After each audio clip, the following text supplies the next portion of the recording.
આકાશવાણી અમદાવાદ વડોદરા.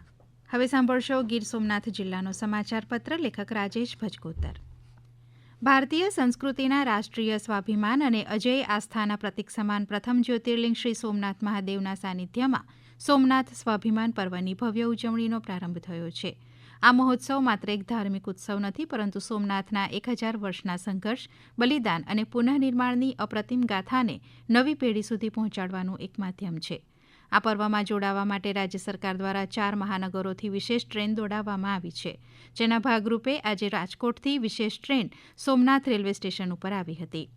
સોમનાથ મહાદેવ મંદિર પરિસરમાં શંખનાદ સાથે 72 કલાકના અખંડ ઓમકાર જાપનો ભવ્ય પ્રારંભ કેન્દ્રીય મંત્રી ગજેન્દ્રસિંહ શેખાવત, પ્રવક્તા મંત્રી જીતુ વાઘાણી, શિક્ષણ મંત્રી ડોક્ટર પ્રદ્યુમન વાજાની ઉપસ્થિતિમાં થયો હતો. રાજ્યભરના 2500 ઋષિકુમારો, બ્રાહ્મણોએ ભવ્ય જાપનો પ્રારંભ કર્યો ત્યારે અરબી સમુદ્ર કાંઠે અદભુત આધ્યાત્મિક ચેતનાની અનુભૂતિ થઈ હતી. ગીર સોમનાથ જિલ્લા કલેક્ટર એનવી ઉપાધ્યાય તથા જિલ્લા વિકાસ અધિકારી સ્નેહલ ભાપકરના માર્ગદર્શન હેઠળ રાષ્ટ્રીય તમાકુ નિયંત્રણ કાર્યક્રમ અંતર્ગત વેરાવળના વિવિધ સ્થળો ઉપર રેડ પાડવામાં આવી હતી. જિલ્લાની ટીમ દ્વારા કુલ 26 કેસ કરીને કુલ 6200 રૂપિયાનો દંડ વસૂલ કરવામાં આવ્યો હતો. જિલ્લા કલેક્ટર ગીર સોમનાથની સૂચના તથા માર્ગદર્શન હેઠળ ગીર અભયારણ્ય બાજુ મનસ્વી રીતે ચાલતા ફાર્મ હાઉસ અને રિસોર્ટ વિરુદ્ધ તંત્રની કાર્યવાહી કરીને વાણિજ્ય હેતુથી ચાલતી પ્રવૃત્તિઓ બંધ કરાવવામાં આવી હતી. જિલ્લા બાળ સુરક્ષા એકમની ટીમ તેમજ જિલ્લા સમાજ સુરક્ષાની ટીમે બાળલગ્નની ફરિયાદ અન્વયે કાયદાની સમજ આપી જરૂરી નોટિસ આપી બાળલગ્ન અટકાવ્યા હતા. ટીમે સ્થળ ઉપર પહોંચી બાળલગ્નને અટકાવી યુગલની માત્ર સગાઈ કરીને ભવિષ્યમાં લગ્નની ઉંમર પૂર્ણ કરે ત્યારે લગ્ન કરવા અંગેની જરૂરી સમજૂતી અને કાયદાકીય સમજ પૂરી પાડી હતી. બંને પક્ષના વાલી અને માતા પિતાએ સમજીને લગ્ન બંધ રાખ્યા હતા અને માત્ર સગાઈ કરીને કાર્યક્રમ પૂર્ણ કર્યો હતો. રાષ્ટ્રના એકતાના શિલ્પી અને આધુનિક ભારતના નિર્માતા સરદાર વલ્લભભાઈ પટેલના 75મા નિર્વાણ દિન નિમિત્તે પ્રથમ જ્યોતિર્લિંગ સોમનાથ મહાદેવના પાવનધામ ખાતે તેમને ભાવભીની અંજલિ આપવામાં આવી હતી.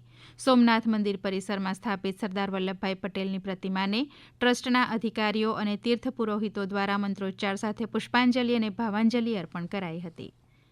હવેથી દર રવિવારે સવારે 9 કલાકથી જિલ્લા કક્ષાએ તેમજ તાલુકા કક્ષાએ જુદા જુદા સ્થળે અમૃત આહાર કેન્દ્ર થકી પ્રાકૃતિક ખેતી કરતા ખેડૂતોની ખેત પેદાશ તેમજ ગૌ આધારિત પ્રોડક્ટના વેચાણનો નાગરિકોને લાભ મળશે.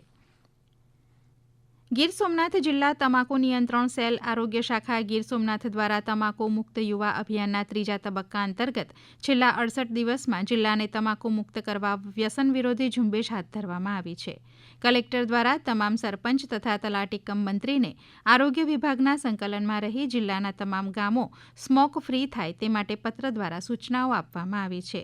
મુખ્ય જિલ્લા આરોગ્ય અધિકારી ડોક્ટર બરુઆ તથા એપિડેમિક મેડિકલ ઓફિસરના માર્ગદર્શન અને મોનિટરિંગ હેઠળ જિલ્લામાં આવેલી 84 કોલેજોમાં રૂબરૂ મુલાકાત લઈ ગાઈડલાઈન મુજબ મૂલ્યાંકન કરી તેને તમાકુ મુક્ત જાહેર કરવામાં આવી છે. શિક્ષણ મંત્રી ડોક્ટર પ્રદ્યુમન વાજાના હસ્તે મુખ્યમંત્રી ગ્રામ સડક યોજના અંતર્ગત 5.82 કરોડ રૂપિયાના ખર્ચે તૈયાર થનાર ગીર સોમનાથ જિલ્લાના કોડીનાર તાલુકાના સરખડીથી બાવાના પીપળવા અને નેશનલ હાઈવેને જોડતા રસ્તાનું ખાતમુહૂર્ત અને સરખડી ખાતે મંત્રીશ્રીના પૈતૃક ઘરમાં નિર્માણ પામેલી માયાભાઈ માસ્ટર લાઇબ્રેરીનું લોકાર્પણ કરવામાં આવ્યું હતું.